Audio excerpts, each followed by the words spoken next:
Good morning, brothers and sisters. I hope you're doing well, staying healthy. I pray that you are staying near to God. And as we get into the Word today, we're going to be looking at Matthew 10. This text is full of it's full. So let's get right into it and start unpacking it. Jesus calls.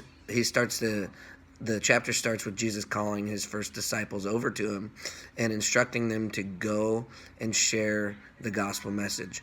He says, go and give it freely. You received without paying, and go give without making others pay. Freely give this message.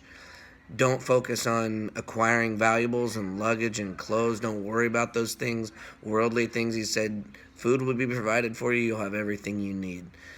Focus and spend your energy and time on those who will receive the message. He says, don't worry about those who won't receive it. And that's practical in our lives as Christ followers. He goes on and talks about as you live out and share the gospel, you will face persecutions, and he challenges us and calls us to endure it, calls his disciples to endure it. And it makes me just think about how am I being persecuted, and how do I respond to that?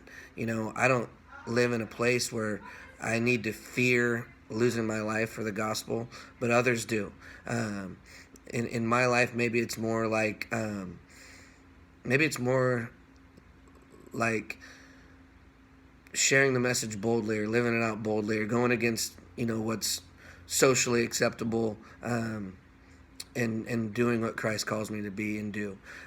As a people pleaser, that's something I have to always be aware of. He goes on to talk about when you face trials and have to testify on my behalf, don't worry about what you will say. Stay in touch with the Spirit, and the words will be given to you when you're to speak. And then he says, when you're persecuted in one place, flee from it. Begin to share the gospel at the new place. Now, I don't think that's necessarily as practical now, but there's some things to be aware of. Don't stay in one place too long if you're going to be persecuted.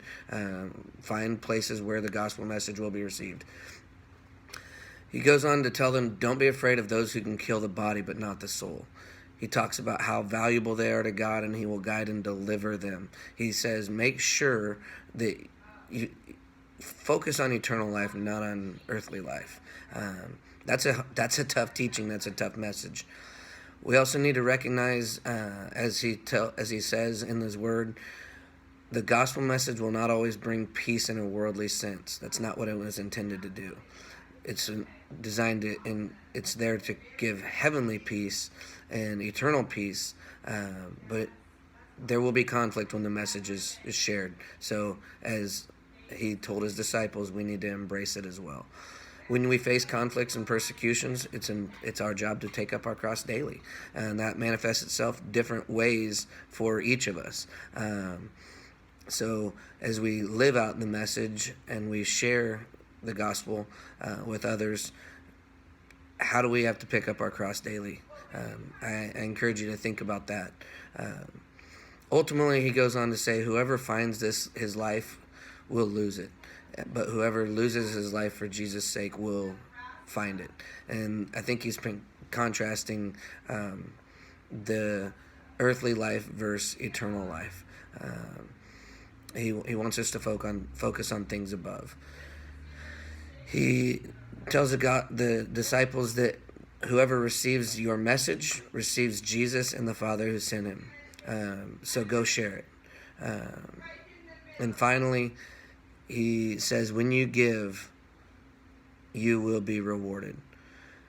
Go give that gospel message. Go share that love of Jesus with someone. It may not be earthly, worldly rewards, but